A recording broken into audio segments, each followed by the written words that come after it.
Put that coffee down.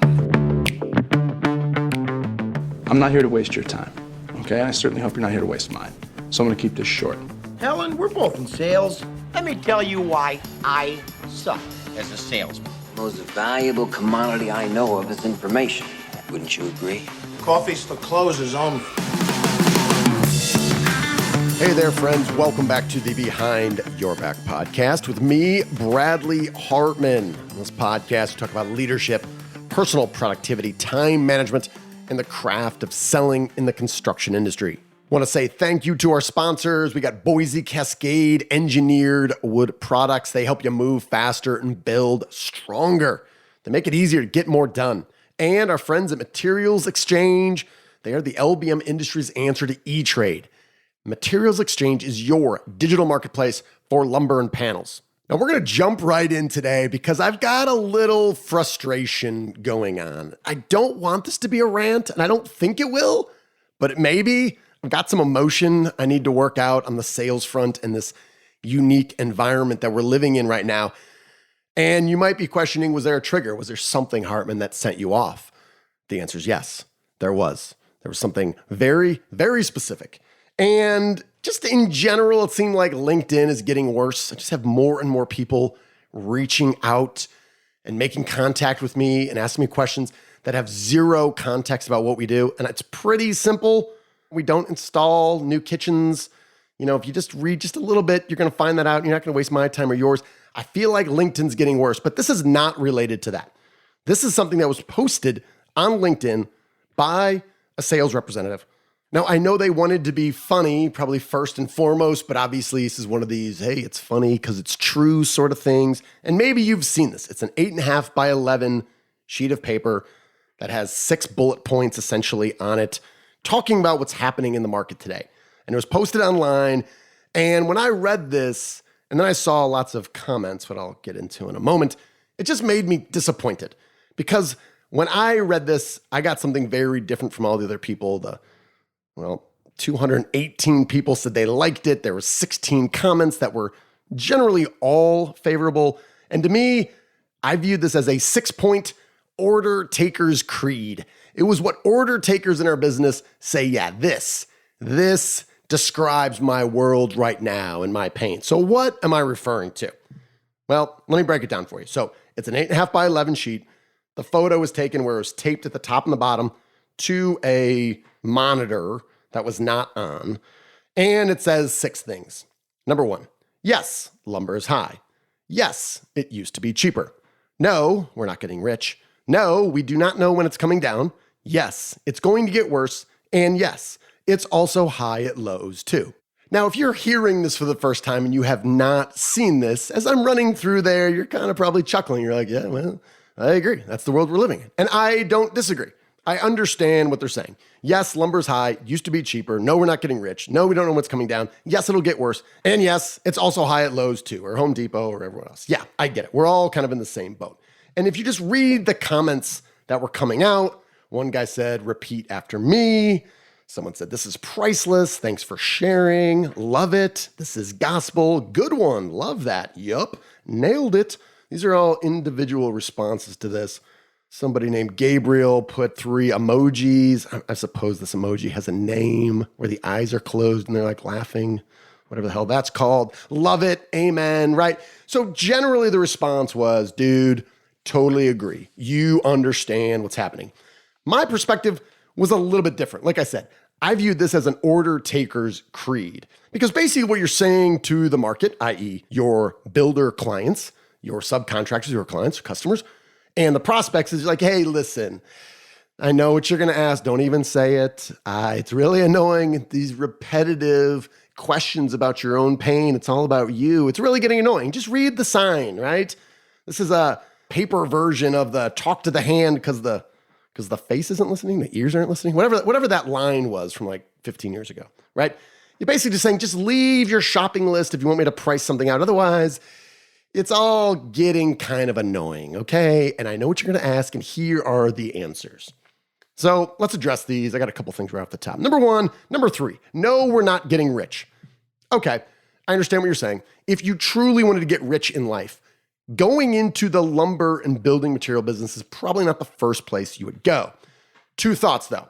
It still is, I believe, the only industry in America where someone with only a high school degree can go and kick ass and make $250,000, $300,000, $400,000 in sales. Not many of these jobs around, okay? So that's not really addressing the real issue there. The other part though is almost to an exact number. Every single one of our clients last year in 2020 had record revenue and record profits. Almost every single one. And some of these businesses have been around for 100 years. So I get it, right? Maybe you're not getting rich, but you're doing better. And this is an asymmetric crisis right now. Builders are getting their profit margin squeezed to the point where they're arguably not making any money, while you are. So unlike the pandemic or other situations where, hey man, we're both in the same boat. We're not in the same boat. You're in the cruise liner. You're making money. Profits are good. You're on pace to have another record year, and builders are not. So this whole idea that, hey man, I get it, we're all feeling the pain. No, you're not. You're not feeling the pain. Having a record year of profits and revenue means you're not feeling the pain. So, hey, it's a little context, a little bit of compassion there. Number 5 says, yes, it's going to get worse. Okay, so you think it's going to get worse, and I get it. We're coming into the summer, the heavy construction season. But number 4 says, no, we do not know when it's coming down. So, I mean, this is probably splitting hairs a little bit, but I think functionally this argument, you lose some steam there when you have those back to back. Just saying. All right, so let me step back away from this individual sheet of paper that triggered me into a bad state of mind for about the last week. And let me pose a simple question for you, all right? Taking a step back, 30,000 foot view, here's a question for you. Do builders really care about the rising cost of lumber? Now, on its surface, that seems like an idiotic question, right? Yeah, of course they do. I would say this. In and of itself, they do not. When I was in that role, the prices went up over here. I wouldn't necessarily freak out. Our job was to try to keep house costs as reasonable as possible, yet commodities go up and down. However, what we always wanted to do was be able to offset costs in somewhere else. Say lumber went up 100%. Did windows or concrete or did something else go down 100% or 50% to offset that increase, allowing us to achieve a predictable profit that met our expectations. So in and of itself, the fact that lumber is going crazy isn't mind-blowing. It's not a huge issue. It's the fact that it's happening unilaterally kind of across the board, right? So for the moment, let's just accept that, right? In that as long as I can decrease the cost somewhere else to alleviate the rising overall house cost, the builder theoretically shouldn't mind if just lumber goes up, okay? So said another way, as long as we can find other ways to save money in some other area, I am less concerned as a builder about rising costs in this area, okay? So let's just take that at face value. And I would say this, while you cannot impact the availability of product, and you probably can't fix the supply chain issues, you can, and you should, and you're able to single-handedly eliminate or offset some of this pricing pain. How? With ideas, with new ideas and insights to offset costs to allow these builders to run a better business. Is it easy to do? Well, sometimes yes and sometimes no. Have you ever been on a job site and just looked around and be like, oh my gosh, these guys are doing it the hard way. There's so much waste and so much overlap, and the schedule is just, it's a joke. Have you ever thought to yourself, I can't believe all the ways these builders are losing money? Okay, well, now's the time to bring these up, okay? And when I was at Pulte, again, during these very unique years of 2007 to 2011, remember what that was like in the economy? We had a simple credo. Do not increase house cost. It was fairly simple. Do not. So if insulation or drywall went up over here, we'd better come up with new ideas to offset those costs, okay? And I refuse just to take this fax of a fax that said, hey, we're gonna raise the price over here, unless the salesperson or our partner, quote unquote, came with some ideas to help me offset the cost. No ideas, no increase, right? And the reality is when push came to shove and I did have to talk to some bosses of bosses, no one really wants to admit, sorry, Hartmann, we got no ideas. Just pay for the increase. I literally have not one idea for you on how to help you improve your business. I have no context to give you. I got nothing. So either pay it or we're gonna, stop shipping product. That never happened. So I'll share a little story because this happened around that same time When I got into purchasing, I realized the sheer number of people, and this was like, again, 2007, 2008, the sheer number of companies that were running good businesses, they were smart people, were still using fax machines. And it drove me crazy because our toner would run out or the paper would roll up and then it would go under a different cabinet. Someone would knock off the tray as they were walking by. So then all the paper would be all over the floor. They'd say, oh, I don't know. I sent the bid in. I said, well, I didn't see it. And they're like, I don't know. I sent it this time. Right. And we play this game and I'm like, this is idiotic. There are scanners that are out there. So I said, listen, I sent a blanket email to all the trade partners that we worked with. And I said, listen, my name's Bradley Hartmann. I'm new in the role. If you say the word fax to me or you try to fax me anything, you are fired. Now, this ended up getting around to my division president. And I kind of got scolded. However, people generally took it to heart. And this one company, this millwork company we used, was forthcoming with me about what was happening internally at their organization after I made this statement. So they went out, they bought the scanner, and for 30 days, he was like, dude, we had a voodoo doll. It was ginger red hair. It looked like Howdy Doody. And we were pinning this thing every day. That your face was on a dartboard. Our owner, he loves to go shoot at a shooting range. So he brought his rifle and pictures of your face for target practice. We hated you. We loathed you for about 30 days. And then it was kind of hilarious because once we started using the scanner, we started saving time, less BS, less frustration. We were saving more money. And it was obvious this technology was here to stay. Using the fax machine was a bad idea. So it took them a while to come around, and then probably took them another year to actually feed my ego to let me know that I made a positive impact through my aggressive stance anti-fax machines. But this is the sort of thing that's still happening now. Fast forward 15 years later, and again, this may or may not be a good example, but it is something that is still happening today. I know it for a fact that you can make a positive impact. If companies are still using a fax machine, you can make an impact. And this is a way to offset the cost. Now you might be thinking, all right, Hartmann, so let me get this straight. OSB is like $200 a sheet. And you want me to go in and tell them that we can save them time and money by getting rid of the fax machine. You think those are even? No, they're not even. Do I think you can change their lives within 30 days by giving them a scanner? You're damn right I do. Absolutely. Do you remember the movie Office Space? There's this incredibly memorable scene where these guys take out their rage on the fax machine for a reason. And that movie came out in 1999. No, not again. Why does it say pepper jam when there is no pepper jam? I swear to God, one of these days, I just kick this piece of out the window. You and me both, man. I think it's lucky I'm not armed. Piece of PC load letter? What the does that mean?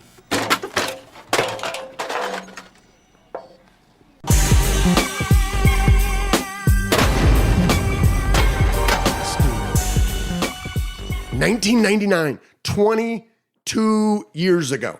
That movie came out and they were making fun of the fact that these fax machines sucked. And here we are, still using them, still finding that they're ways to drive frustration and decrease productivity. And if you need further proof, listen, in our industry and just in general, if we can survive and we can adapt to a pandemic, you can adapt the transition from a fax machine to a scanner. I'm sure we can.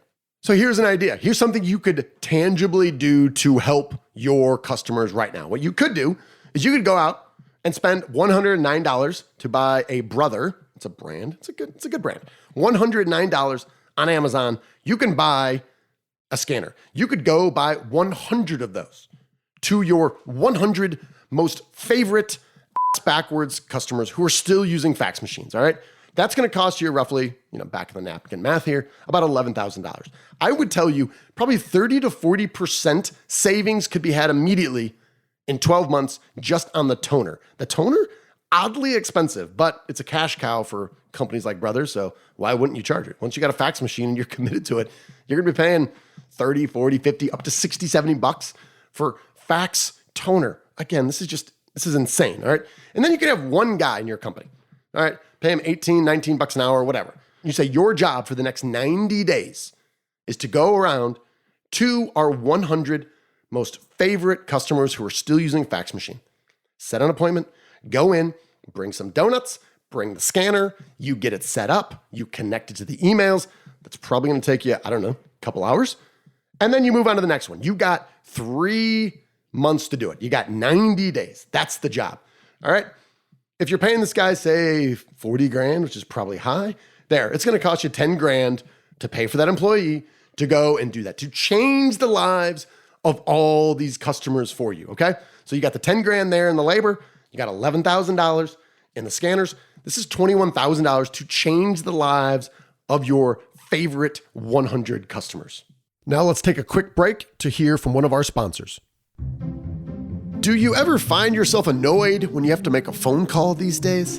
It's Friday evening and you're deciding on dinner. It's your cheat day from that new carnivore diet you're on, exclusively eating beef, bacon, bonobo, bone marrow, Himalayan sea salt, and water. Telling yourself this diet here, this is a good long-term strategy for living. But tonight, you decide you want pizza. You turn to your wife and she says, yeah, you gotta call them. The number's on the magnet on the fridge. What? I gotta call them? And speak to a human? Why? There's no online ordering? Why not? How'd these clowns survive COVID with no online ordering? If it requires a phone call today, it better be unique and precious and complex and easy to screw up. Not like pizza, right? No, and not like lumber either. If you're still making phone calls, being put on hold, listening to Lindo Ronstadt elevator music, wasting time to learn about lumber pricing, you need to experience Materials Exchange. Materials Exchange is the LBM industry's answer to E-Trade. It's simple to view transparent pricing in real time, it's secure, it's easy to order, and it's low cost. So quit relying on phone calls to tell you lumber pricing. See for yourself by registering today at materialsexchange.com. That's the word materials, the letter X, and the word change. When you do register, and again, it's free, use the promo code BRADLEY, BRADLEY, and get your first trade free. There's zero risk, and you get real-time pricing transparency. Materials Exchange is the LBM industry's answer to E-Trade. Materials Exchange is your digital marketplace for lumber and panels. Now, if you're saying, Hartmann, enough of the fax machine, you got another idea. I do. I stumbled across this one recently. We had a client of ours, and I stumbled in to his office, and we were talking, and I noticed he had just like all this paperwork, and he's writing out. I said, just curious, what are you doing? And he's like, oh, I'm signing the checks. I was like, what? I'm like, you physically sign every check? He's like, well, yeah, I want to keep my eye on, the finances. I was like, well, listen, you're never going to hear me say it's a good idea to not keep your eye on the finances. However, it does beg the question because there are ways to get around this. Not every CEO signs every single check, and my company is significantly smaller than yours, and I sure as hell don't. I said, how much time do you spend each week signing every check? He's like, about, 2 hours, somewhere between an hour and a half and 3. It's like, all right. So just curious, like, how much do you value your time? If you were like a consultant or we're going to pay 1 hour of your time, what should it be? He's like, oh, maybe like $500 an hour. And I said, yeah, it should be. You're the CEO of this organization, and it's a relatively big company, right? $100+ million in annual revenue. So I was like, okay. So simple math here, $500 an hour, 2 hours a week. It's $1,000 a week, $52,000 a year you are spending signing these checks. Like I said, is that the best use of your time? And he said, well, it's something that we've always done, and my dad did it, and my grandfather did it, and whatever. I said, okay. I'm like, fine. And I said, just curious, if you're signing these checks, are you still using the U.S. Postal Service to mail them? He's like, well, yeah. Like stamps, like everything. And I'm like, you're kidding me. I've got this new book of prospecting that I sent to my brother-in-law, who's also in sales. I sent it from Dallas to Chicago. It took me 6 weeks, and I'm not joking. It made it up to Chicago in a week and a half and took the rest of the time to get to their doorstep, which is like 3 miles. I don't know what happened. The U.S. Postal Service, I know, I'm not going to shock anybody. Total train wreck. So I said, are you having any account payable or accounts receivable issues just using the U.S. Postal Service for all this? There's probably a lag on either sending out invoices or collecting money or whatever.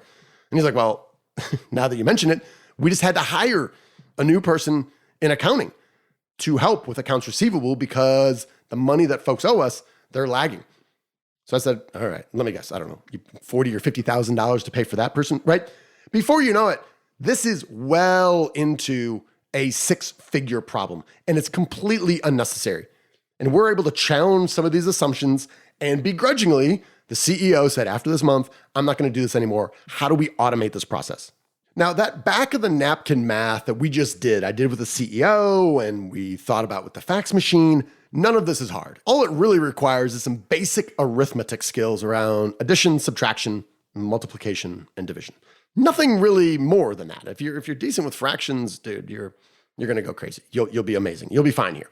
But what we're talking about here is really dollarizing, right? We're quantifying pain, and oftentimes, especially for builders, been there for over a decade, built 1,000 homes.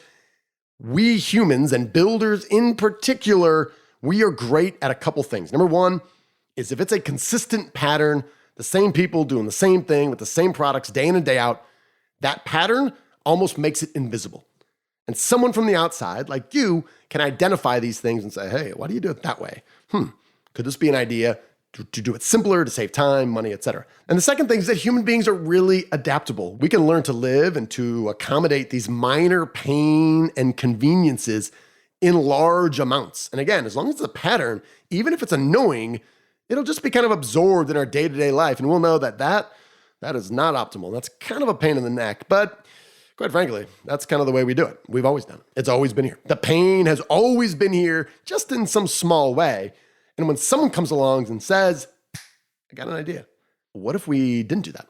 What if we took that small pain away? And you're like, well, I never really thought about that. Or we tried, but that was 13 years ago. All right, can we try again? We're talking about dollarizing. We're talking about quantifying the pain because sometimes this pain is not recognized. The awareness isn't there. So back to this 6-point order taker's creed. Yes, lumber's high. Yes, it used to be cheaper. No, we're not getting rich. No, we don't know when it's coming down. Yes, it's getting worse. And yes, it's also high at lows.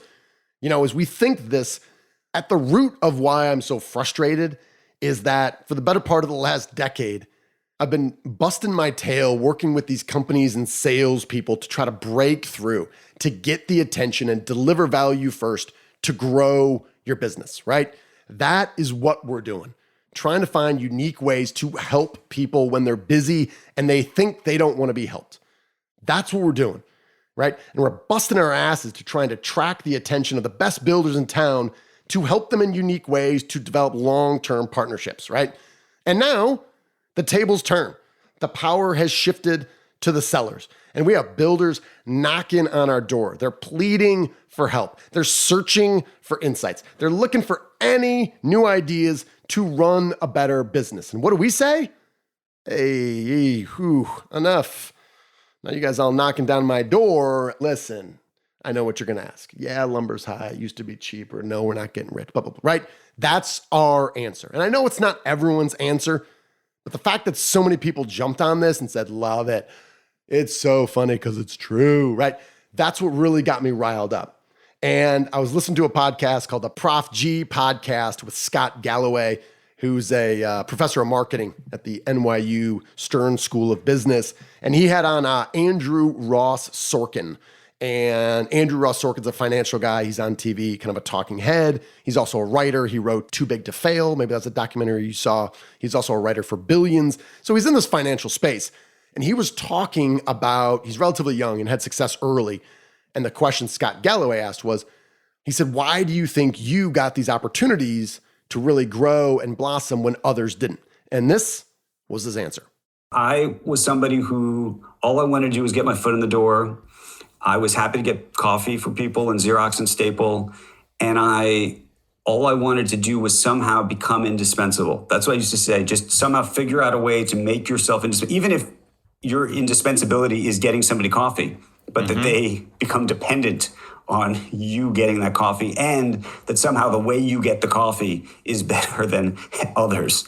And I think that I don't know if I was better getting the coffee, but I was always I always had ideas. I was always pitching, constantly pitching stories, pitching things that people could do, pitching business ideas. I wanted to get stuff going. I still do that today. And so I think it's about getting your foot in the door somehow, and then just making yourself useful. Be indispensable. Constantly generate new ideas. become a linchpin, provide so much value that they cannot imagine running their business without you. That is what everyone should be trying to do. Instead of investing our time and writing these clever, smart-ass messages, which I want to be fair, I want to be aware. I do love a smart-ass message. I do. I'm a big fan, right? But not when it comes at the expense of our own business. Not when we're trying to build relationships today that will pay off in a big way in 2 years. Not when I'm trying to steal my top competitor's best customer and I have the opportunity now. So am I overreacting? Maybe I am. Maybe this is a trigger and maybe I just need to get out more and I don't know. But this whole idea of just taping a sign that says, yes, lumber's high. Yes, it used to be cheaper. No, we're not getting rich. No, we don't know what's coming down. Yes, it's getting worse, right? And it's also high at lows. You know what I say? I say this is just a visual representation of an order-taking mentality. It's a visual representation of a wasted opportunity to grow our businesses, to establish new relationships, to deliver value first and say, I know you've never worked with us. And I know the only reason you're knocking on my door now is because your current provider doesn't have what we have. So it's not a question of, can I sell you this or can't I? It's a question of, do we want to sit down and talk about where you're going as a company? Because these commodity prices will come down. They will. It's cyclical. It's going to happen. When? Who the hell knows? Okay? But when that happens, I want to be in it with you for the long term. And if you're just going to buy this and go back to your current provider, even though they dropped the ball here, you know what? I may choose to invest our time and our relationship elsewhere. Now, I've got clients who are home builders. We have some very dear friends, and my best friends in the world own home building companies. So I took that image, I did a little screenshot, and I threw it to them. And I said, hey, just curious, what are your thoughts? And what do you think they said? And I said, imagine that your supplier posted this on LinkedIn and you saw it. What would you think? The first response I got was, thanks for nothing.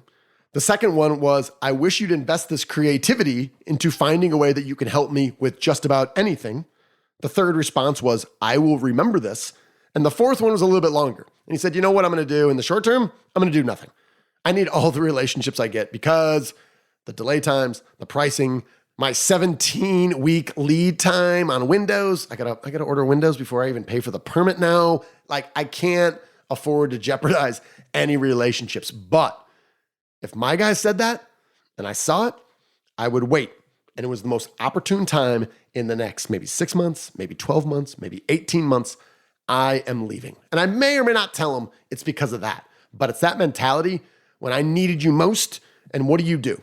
You give me the hand and you come out with some snarky 1-page, 6-point order taker's creed. You know what? I'll move on. We have the opportunity right now to deliver unique value. Yeah, and I realize it's hard and it's going to take a lot of thinking and it's not going to be easy.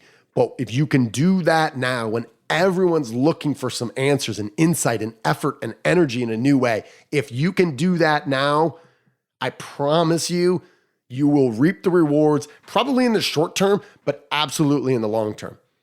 People remember how they were treated in a crisis, especially when it's an asymmetric crisis.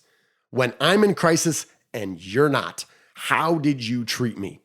People will remember. And here's the thing, our business is cyclical. We know this. Right now, the power has shifted to the sellers.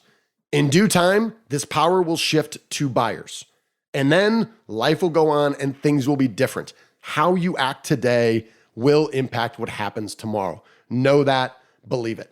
So here's what I want you to do. Feel free to email me directly. You listen to this thing, you've made it this far. If I'm overreacting, I want to know about it, okay? It's quite possible that I'm overreacting to this whole thing on behalf of my clients out of concern for our future profitability and our future success with new builders that we can capture today. Maybe I'm overreacting. Let me know. I want to know your thoughts, good, bad, or otherwise. Feel free to email me at bradley@behindyourbacksales.com. Let me know. But as always, hopefully I gave you something to think about. I appreciate your time and attention. I know you have other places that you could put it. Before we go, I want to shout out to our sponsors, of course. You can learn more about Boise Cascade's engineered wood products and their innovative, that's right, I use the British version of innovative these days, SawTech technology by visiting bc.com/e WP, and our friends at Materials Exchange. What E-Trade is for the stock market, Materials Exchange is to the LBM industry.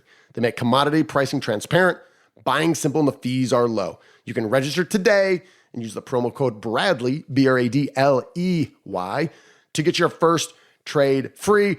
And for obvious reasons, what's happening in pricing right now, wouldn't it just be a good idea? Wouldn't you just be a little bit curious to see what sort of pricing is on Materials Exchange? I think the answer is yes. So we're going to close out like we always do. Thank you for listening. You, my friend, you're owed nothing. Deliver value first.